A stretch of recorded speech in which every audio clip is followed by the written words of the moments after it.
തേനിലും മധുരം. കർത്താവിൻ്റെ അതിപരിശുദ്ധ നാമം മഹത്വപ്പെടുമാറാകട്ടെ. ബൈബിൾ പഠനത്തിനായി ഏവരെയും കർത്താവിൻ്റെ നാമത്തിൽ സ്വാഗതം ചെയ്യുന്നു. വെളിപ്പാട് 20-ാം അധ്യായത്തിൽ അന്ത്യന്യായവിധിയെക്കുറിച്ചാണല്ലോ നാം പഠിച്ചുകൊണ്ടിരിക്കുന്നത്. ദൈവിക കോടതിയായ വെള്ള സിംഹാസനത്തിന് മുമ്പിൽ നാളിതുവരെ മരിച്ച സകല ദുഷ്ടജനത്തെയും അവരെ വഞ്ചിച്ച സാത്താന്യ സംഘത്തെയും 4 വേർതിരിച്ച് സിംഹാസനത്തിന് മുമ്പിൽ ന്യായവിധിക്കായി നിർത്തിയിരിക്കുകയാണ്. ഇതുവരെ നാം പഠിച്ചു. ഇനി അവരുടെ കുറ്റങ്ങളെ വെളിപ്പെടുത്തിക്കൊണ്ട് ന്യായം വിധിച്ച് തക്കതായ ശിക്ഷ നൽകുവാൻ തുടങ്ങുകയാണ്. കർത്താവിന് സ്തോത്രം. കടലിൻ ഇരച്ചിൽ പോലെ ഇടിമുഴക്കം പോലെയും വിധിനാളിൻ ഭയങ്കരം അടുത്തടുത്തു വരുന്നു. നരകാഗ്നിയിൻ ജ്വാലയ്ക്ക് ഇരയായി പോകാതിരിപ്പാൻ പരനോടു യോജിക്കുക, കരുണ കണ്ടെത്തുവാനായി. കർത്താവിന് സ്തോത്രം. ഈ 4 കൂട്ടരുടെയും തലവനായിരുന്ന് ഭരിക്കുന്നവനാണ് ലൂസിഫർ എന്ന സാത്താൻ. ഭരണകർത്താക്കളെ നിയന്ത്രിച്ചുകൊണ്ട് എല്ലാ ദുഷ്ടാത്മസേനകളും സകല ഭരണാധിപന്മാരിലൂടെയും കൂടെ ഇവർ അദൃശ്യമായിരുന്ന് ലോകത്തെ ഭരിക്കുന്നു.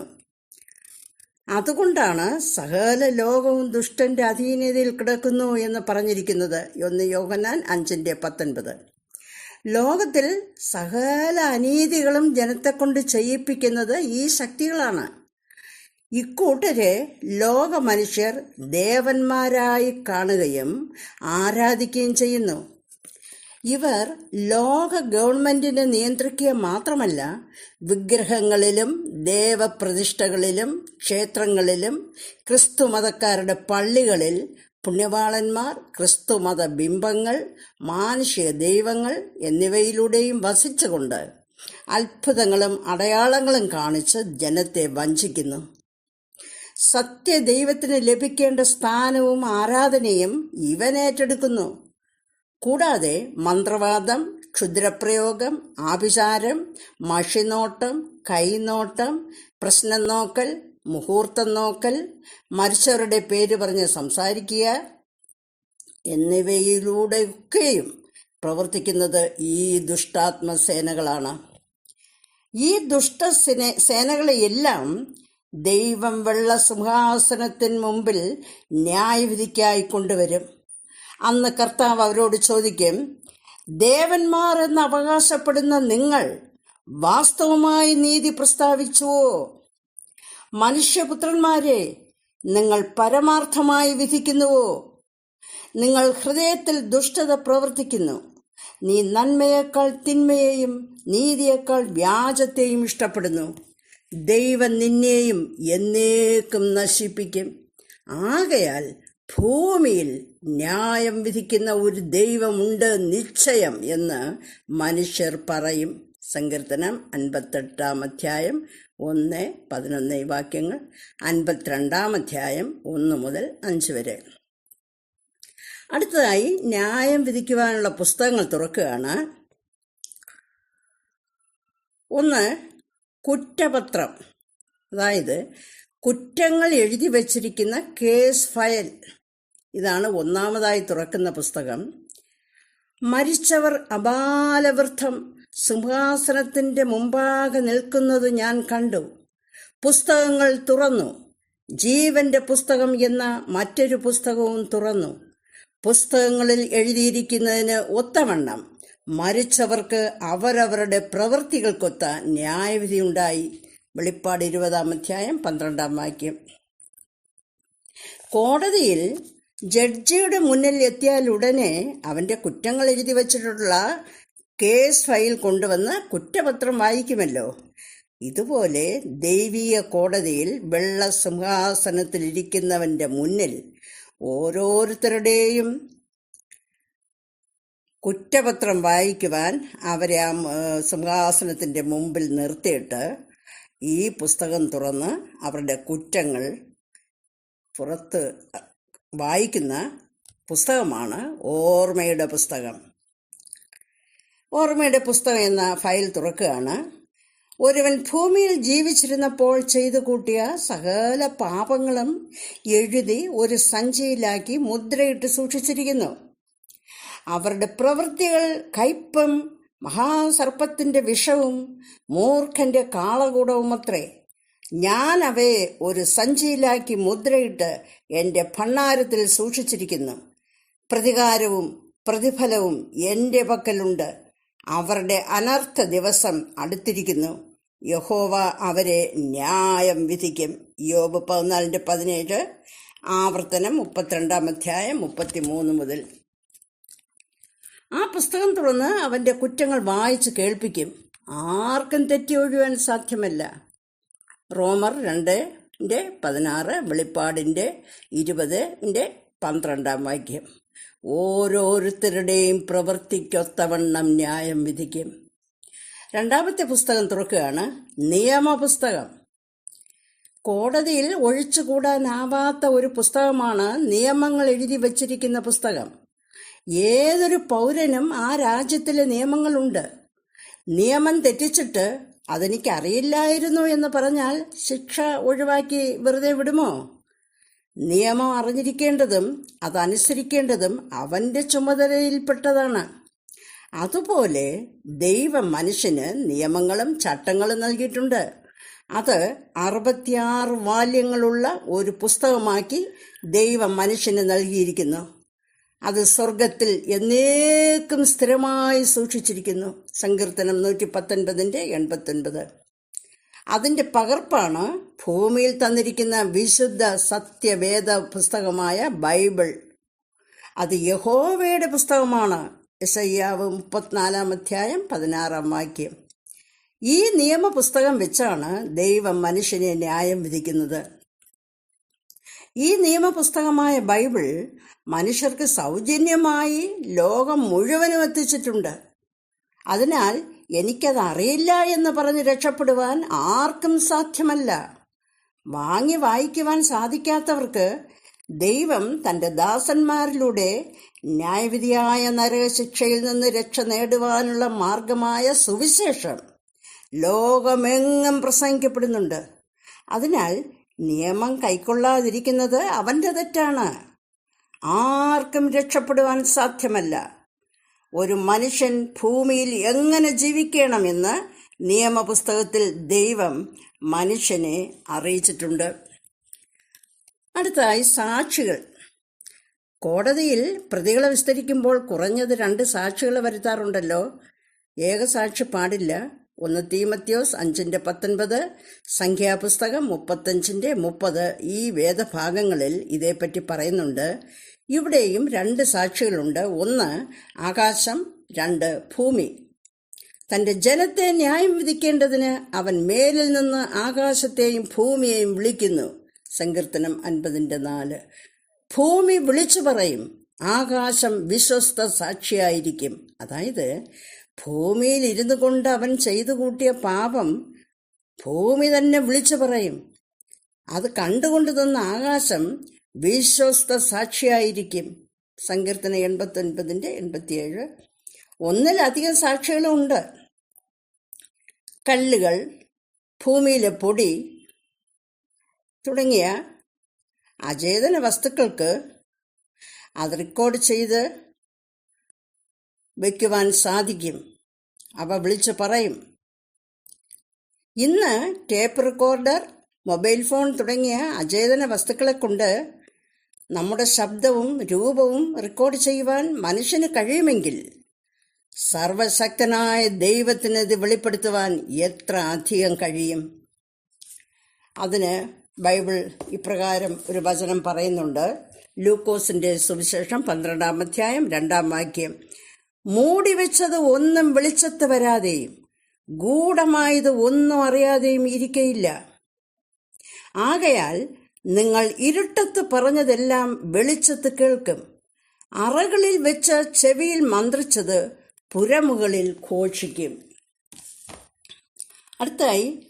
സാക്ഷികളായുള്ളത് മനസാക്ഷിയാണ്. നമ്മുടെ മനസാക്ഷി അകത്തിരുന്ന് നാം ചെയ്തു കൂട്ടുന്ന പാപങ്ങളൊക്കെയും കണ്ടിട്ട് ഞരങ്ങുകയാണ് ഉള്ളിലിരുന്ന്. ന്യായവിസ്താര സമയത്ത് ഈ മനസാക്ഷി നമുക്കെതിരായി സാക്ഷ്യം പറയും. റോമർ 9:2 ഇവയെല്ലാം നമുക്കെതിരായി സാക്ഷി പറയും. സഭാപ്രസംഗി 11:9 പ്രകാരം പറയുന്നു, യൗവനക്കാരാ, നിന്റെ യൗവനത്തിൽ സന്തോഷിക്ക, നിന്റെ ഹൃദയം ആനന്ദിക്കട്ടെ, നിനക്കിഷ്ടമുള്ള വഴികളിലും നിനക്ക് ബോധിച്ചവണ്ണവും നടന്നുകൊള്ളുക. എന്നാൽ ഇവ ഒക്കെയും നിമിത്തം നിന്നെ ന്യായവിസ്താരത്തിലേക്ക് വരുത്തും എന്നറിയുക. ആകയാൽ നിന്റെ ഹൃദയത്തിൽ നിന്ന് തിന്മ നീക്കിക്കളക, ദൈവത്തെ ഭയപ്പെട്ട് അവന്റെ കൽപ്പനകളെ പ്രമാണിച്ചുകൊള്ളുക. ദൈവം സകല പ്രവൃത്തികളെയും സകല രഹസ്യങ്ങളുമായി ന്യായവിസ്താരത്തിലേക്ക് വരുത്തുമല്ലോ. അടുത്തതായി എടുക്കുന്ന പുസ്തകം ജീവപുസ്തകമാണ്.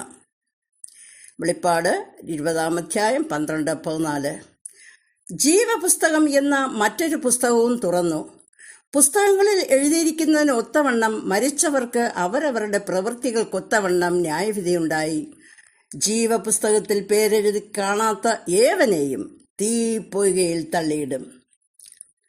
ഭൂമിയിൽ മാനസാന്തരപ്പെട്ട് യേശുക്രിസ്തുവിലൂടെയുള്ള രക്ഷയെ കരസ്ഥമാക്കിയ രക്ഷിക്കപ്പെട്ടവരുടെ പേരെഴുതപ്പെട്ട പുസ്തകമാണ് ജീവപുസ്തകം. ഈ പുസ്തകം ഇവിടെ തുറക്കേണ്ട ആവശ്യമില്ല.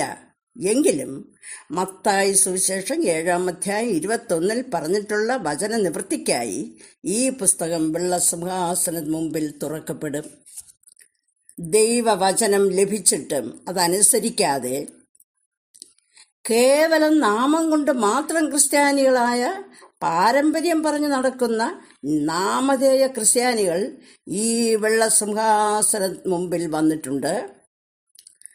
വളരെ അത്ഭുതങ്ങളും വീര്യപ്രവൃത്തികളും രോഗസൗഖ്യവുമൊക്കെ നടത്തി പ്രസംഗിച്ച് നടന്ന നേതാക്കന്മാരിൽ ചിലരും ഇവിടെ എത്തപ്പെട്ടിട്ടുണ്ട്. കള്ളപ്രവാചകന്മാരും ദൈവവേല ആദായ സൂത്രമെന്ന് കരുതി അതിലൂടെ പണം സമ്പാദിച്ച് സുഖലോലുപരായി ജീവിച്ച ക്രിസ്ത്യാനികളും വേലക്കാരും വെള്ളസിംഹാസനത്തിൻ്റെ മുമ്പിൽ വന്നിട്ടുണ്ട്. അവർ അന്ന് പറയും, കർത്താവേ, ഞങ്ങളുടെ പേർ ജീവപുസ്തകത്തിൽ കാണുന്നില്ലേ? ഒന്നുകൂടെ തുറന്ന് ഞങ്ങളുടെ പേരുണ്ടോ എന്ന് നോക്കണേ. ഞങ്ങൾ നിന്റെ നാമത്തിൽ പ്രസംഗിച്ചിട്ടുണ്ട്, നിന്റെ നാമത്തിൽ പ്രാർത്ഥിച്ചിട്ടുണ്ട്, വളരെ അത്ഭുതങ്ങളും വീര്യപ്രവൃത്തികളും ഒക്കെയും ചെയ്തിട്ടുണ്ട്. നീ ഞങ്ങളെ അറിയുന്നില്ലയോ കർത്താവേ എന്നവർ ചോദിക്കും. അപ്പോൾ അവരുടെ പേർ ജീവപുസ്തകത്തിൽ ഇല്ല എന്ന് കാണിക്കുവാനാണ് ഈ ജീവപുസ്തകം അവിടെ തുറക്കുന്നത്.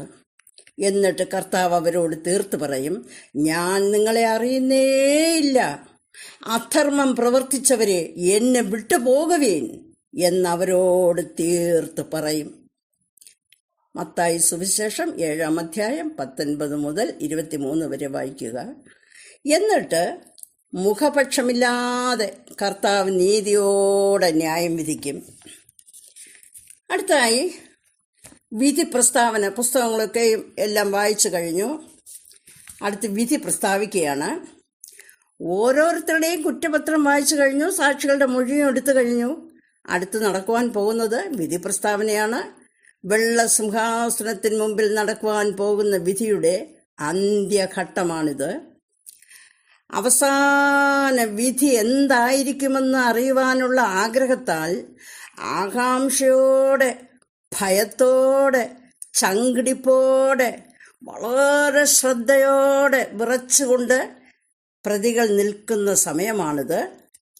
വലിയ പാപമൊന്നും ചെയ്തിട്ടില്ലെന്ന് ചിന്തിച്ചു നിൽക്കുന്നവരും, വളരെ നീതിപ്രവൃത്തികൾ ചെയ്ത് മോക്ഷം പ്രാപിക്കാം എന്ന് വിശ്വസിച്ചിരുന്നവരും, പാപമോചനത്തിനായി യേശുവിൻ്റെ യാഗത്തിൽ ആശ്രയിക്കാതെ നേർച്ചക്കാഴ്ചകളും വഴിപാടുകളും ഒക്കെ നടത്തിയിട്ടുള്ളവരും, പാപമോചനത്തിനായി പുണ്യസ്ഥലങ്ങൾ സന്ദർശിച്ചിട്ടുള്ളവരും മലകൾ ചവിട്ടിയവരും എല്ലാം യേശു കർത്താവ് വല്ലതേയും ഈ പേരിൽ കാണിക്കുമോ എന്ന് ഓർത്ത് ആകാംക്ഷയോടെ ശ്വാസമടക്കി പിടിച്ച് ചെവി കൂർപ്പിച്ച് നിൽക്കുമ്പോൾ നീതിമാനായ കർത്താവ് മുഖപക്ഷമില്ലാതെ വിളിച്ചു പറയും, ശപിക്കപ്പെട്ടവരെ, എന്നെ വിട്ട് പിശാചനും അവന്റെ ദൂതന്മാർക്ക് ഒരുക്കിയിരിക്കുന്ന നിത്യ അഗ്നിയിലേക്ക് പോകുവേൻ.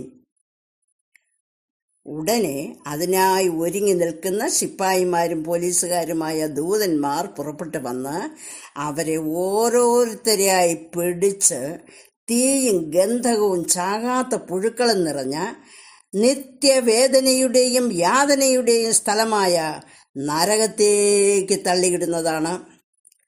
അവർ തിരിഞ്ഞു നോക്കുമ്പോൾ സ്വർഗരാജ്യത്തിന്റെ മനോഹാരിത കണ്ടിട്ട് തീ പൊയ്കയിലേക്ക് പോകുവാൻ അറച്ചു നിൽക്കുന്ന ഇവിടുത്തെ സുഖിയന്മാരായ പലരെയും കണ്ടിട്ട് ന്യായാധിപൻ വിളിച്ചു പറയും, ഇവരെ കയ്യും കാലും കെട്ടി തീ പൊയ്കയിലേക്ക് തള്ളിയിടുവീൻ, അവിടെ കരച്ചിലും പല്ലുകടിയും ഉണ്ടാകും. മത്തായി 22:13 വാക്യം. വെളിപ്പാട് 20:15 വാക്യം പ്രകാരം പറയുന്നു, ജീവപുസ്തകത്തിൽ പേരെഴുതി കാണാത്ത ഏവനെയും തീപ്പൊയ്കയിൽ തള്ളിയിടും. ദുഷ്ടന്മാരുടെ നിത്യവാസം ഈ ഭയാനകമായ നരകത്തിലാണ്. ഇവിടെ നിന്നും ഒരു കാലത്തും എങ്ങോട്ടേക്കും പോകുന്നില്ല, നിത്യം വാസമാണ്. പാപം ചെയ്ത കാരണത്താലല്ല ഇവർ നരകത്തേക്ക് പോകേണ്ടി വരുന്നത്. സകല പാപങ്ങളും ദൈവം അവരോട് ക്ഷമിക്കും. എന്നാൽ നരകശിക്ഷയിൽ നിന്ന് നിന്നെ രക്ഷിപ്പാനായി സ്വർഗം വിട്ട് ഭൂമിയിൽ വന്ന് നിന്റെ സകല പാപങ്ങളും തന്മേൽ ഏറ്റെടുത്ത് നിനക്ക് പകരം യാഗമായി മരിച്ച് അടക്കപ്പെട്ട് ഉയർത്തെഴുന്നേറ്റ് എന്നേക്കും ജീവിക്കുന്ന ദൈവപുത്രനായ ക്രിസ്തുവിനെ നീ മനസ്സോടെ തള്ളിക്കളഞ്ഞ് അവന്റെ പുണ്യാഹ രക്തം മലിനമെന്ന് പറഞ്ഞ് ചവിട്ടിക്കളഞ്ഞ് ക്രിസ്തുവിലൂടെയുള്ള നിത്യരക്ഷയെ നീ മനഃപൂർവ്വം തള്ളിക്കളഞ്ഞ ആ ഒറ്റ പാപം കൊണ്ടത്രേ നീ നരകശിക്ഷ അനുഭവിക്കേണ്ടി വരുന്നത്. റോമർ 10:9 വാക്യത്തിൽ പ്രകാരം പറയുന്നു, യേശുവിനെ കൈക്കൊണ്ട് അവനെ കർത്താവ് എന്ന് വായ് കൊണ്ട് ഏറ്റുപറയുകയും ദൈവം അവനെ മരിച്ചവരുടെ ഇടയിൽ നിന്ന് ഉയർത്തെഴുന്നേൽപ്പിച്ചു എന്ന് ഹൃദയം കൊണ്ട് വിശ്വസിക്കുകയും ചെയ്താൽ നീ രക്ഷിക്കപ്പെടും. കർത്താവിന്റെ നാമത്തെ വിളിച്ചപേക്ഷിക്കുന്ന ഏവനും രക്ഷ പ്രാപിക്കും. റോമർ 10:13 വാക്യം. കർത്താവിനെ സ്നേഹിക്കാത്തവൻ ഏവനും ശപിക്കപ്പെട്ടവൻ. 1 കൊരിന്ത്യർ 16:22 വാക്യം. യേശു ക്രിസ്തുവിൽ കൂടെയുള്ള രക്ഷയെ തള്ളിക്കളഞ്ഞ ഞങ്ങൾ പാപികൾ തന്നെ എന്ന് സ്വയം സമ്മതിച്ചുകൊണ്ടും ന്യായാധിപനായ യേശു ക്രിസ്തുവിന്റെ മുമ്പിൽ മുട്ടുകളെ മടക്കിക്കൊണ്ട് യേശു ക്രിസ്തു കർത്താവ് എന്ന് വായ് കൊണ്ട് ഏറ്റു പറഞ്ഞിട്ട് ഇത്ര വലിയ രക്ഷയെ ഞങ്ങൾ നഷ്ടപ്പെടുത്തി കളഞ്ഞല്ലോ എന്നോർത്ത് നിലവിളിച്ചുകൊണ്ട് അവർ നരകത്തിലേക്ക് പോകും. ഫിലിപ്പിയർ ലേഖനം 2:10 പ്രകാരം പറയുന്നു, അങ്ങനെ യേശുവിന്റെ നാമത്തിങ്കൽ സ്വർലോകരുടെയും ഭൂലോകരുടെയും അധോലോകരുടെയും മുഴങ്കാലൊക്കുകയും മടങ്ങുകയും എല്ലാ നാവും യേശു ക്രിസ്തു കർത്താവ് എന്ന് പിതാവായ ദൈവത്തിന്റെ മഹത്വത്തിനായി ഏറ്റുപറയുകയും ചെയ്യേണ്ടി വരും. ഇത്ര വലിയ രക്ഷയെ ഗണ്യമാക്കാതെ പോയാൽ എങ്ങനെ തെറ്റി ഒഴിയും? എബ്രായർ 2:4. കർത്താവ് തൻ്റെ ക്രൂശമരണത്താൽ നമ്മെ സ്നേഹിച്ച സ്നേഹത്തിനും നിത്യമായ മരണത്തിൽ നിന്ന് ഈ വലിയ രക്ഷയെ കരസ്ഥമാക്കുവാൻ കർത്താവ് നമുക്ക് തന്ന ഭാഗ്യത്തിനെ ഓർത്ത് നമുക്ക് കർത്താവിനെ സ്തുതിക്കാം.